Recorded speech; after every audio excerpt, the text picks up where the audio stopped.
కానీ వెనకటకు కూడా వాడే తుమ్మి వాడే దీవించుకుని ఉంటాం. ఇప్పుడు మీరు ఒక మాట అడిగారు, అనిల్ యాదవ్ ఎక్కడ అని. కేఎస్ ప్రసాద్ గారు వ్యాపారం చేసుకుంటున్నాడు బెంగళూరులో,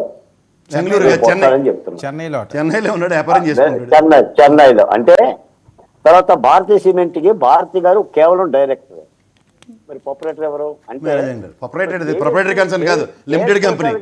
లిమిటెడ్ కంపెనీలో చైర్మన్, మేనేజింగ్ డైరెక్టర్, సిఎండి అంటారు, బోర్డ్ ఆఫ్ డైరెక్టర్స్ ఉంటారు. సమిష్టి నిర్ణయమే. అన్ని తెలుసు.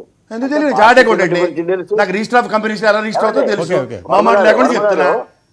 వర్మ గారు, భారతీయ సిమెంట్ కి డైరెక్టర్లు ఎవరో తెలుసు, కంపెనీ డైరెక్టర్లు ఎవరో తెలుసు, అనిల్ యాదవ్ ఎక్కడున్నాడో తెలుసు, అన్ని విషయాలు కేఎస్ ప్రసాద్ గారికి తెలుసు. ఎలా తెలుసు అబ్బా ఆయనకి?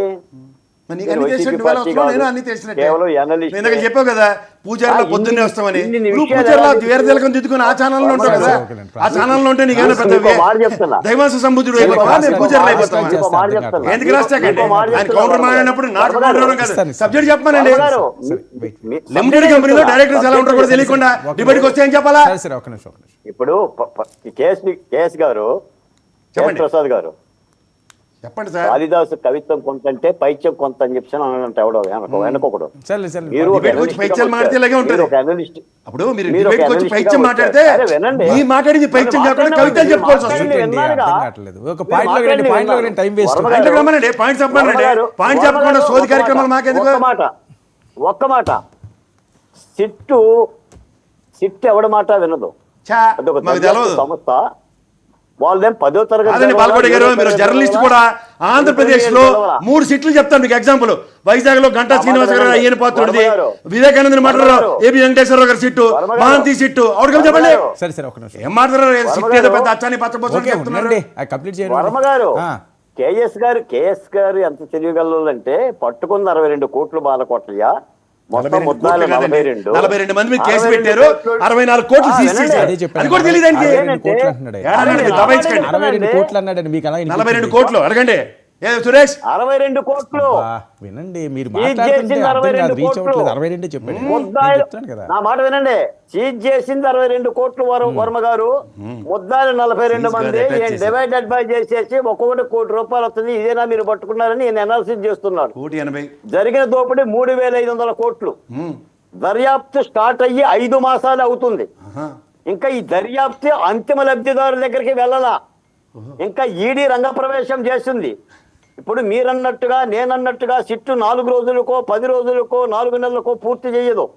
తిగిని తోడనే మొత్తం పేగులన్నీ, ఎముకలన్నీ, బొనుకలన్నీ తోడని ఆ చెప్తూ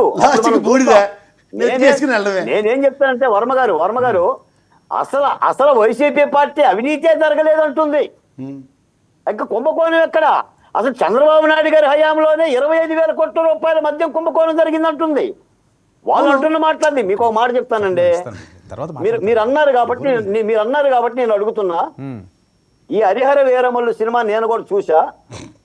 ఫస్ట్ ప్రకాషన్స్ లోనే వాళ్ళు మాట అన్నారండి, ఇది కల్పిత కథ అని.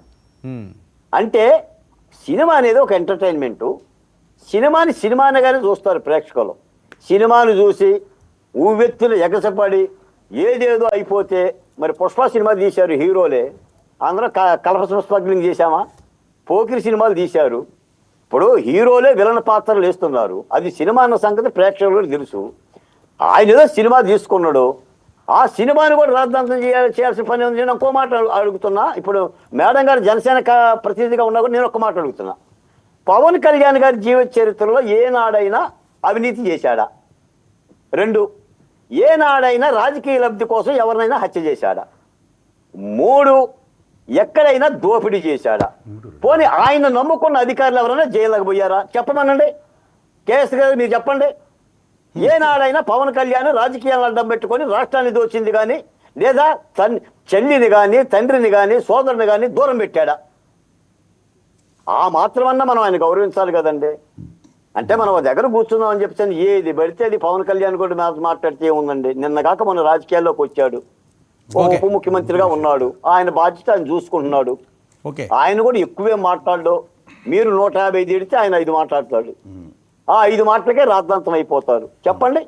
ఎవరు చంపాడు ఆయన? ఎవరు చంపి రాజకీయాలు చెప్పాడు? ఏ బాబాయిని గొడ్డలు పెట్టి గురి చేశాడు? ఏ ఎంకో బాబాయిని కొట్టి ఎంపీ అయ్యాడు? ఇవన్నీ కష్టపడి పైకి వచ్చాడు. ఏమండి మాట్లాడటానికి కూడా వినేవాళ్ళు చెల్లుబాటు అవుతుంది. నేను చివరిగా చెప్తున్నాను సార్, ఈ రాష్ట్రంలో ఏం జరుగుతుందో ప్రజలు చాలా స్పష్టంగా ఉండాలి. పోనీ మీ మాటకే వస్తా, అంత గొప్ప వాళ్ళైతే 151 నుంచి 11 ఎందుకు వచ్చారండి మహేష్ గారు? ఎందుకు వచ్చారు చెప్పండి. అసలు దానికి కారణం ఏంటి వెతకండి. 151 సీట్లు 11 సీట్లు రావడానికి కారణం ఏంటి? మీ హారతి పళ్ళంలో పెట్టి మీకు అధికారాన్ని గొప్పగా ఇస్తే మీరు కాలుతో దన్నారు, మీ ఇష్టానుసారంగా చేశారు. ఏడాది కూడా గడవలా, ఉక్కపోత గురైపోతున్నారు. ఆగండి, 4 ఏళ్ళు ఆగండి. నిజంగా కూటమి ప్రభుత్వం మీకులాగిన ఏమైనా తప్పులు చేస్తే మేము ప్రశ్నిస్తాం. నేనైతే ప్రభుత్వంలో లేనండి, నేనైతే అధికార పార్టీ సమాధానం చెప్తున్నాను. పవన్ కళ్యాణ్ గారి గురించి మంచి మాట చెప్పారు బాలకోట గారు. నిజమే, ఆయన ఎక్కడ అవినీతిని చేయనివ్వట్లేదు, అవినీతిని స్పేర్ చేయనివ్వట్లేదు. ముఖ్యంగా వాళ్ళ పార్టీ నాయకులతో ఏమైనా జరిగితే కూడా స్పాంటేనియస్ రియాక్టివ్ మోడ్లో వాళ్ళ పార్టీ నుంచి కూడా సస్పెండ్ చేసేస్తున్నాడు. కానీ రీసెంట్గా బాలకోట గారు రోజు ఒక వెంకటేశ్వర స్వామి గుడికో దేనికి వెళ్ళినట్టు ఆయన వెళ్ళి ఒక రెగ్యులర్ ఛానల్లో ఉంగుటూరు ఎమ్మెల్యే గారి గురించి, ధర్మరాజు గారి గురించి, ఆయన కూడా ఇది బార్టర్ సిస్టంలో తెలుగుదేశం నుంచి సప్లై చేయబడ్డ వ్యక్తి,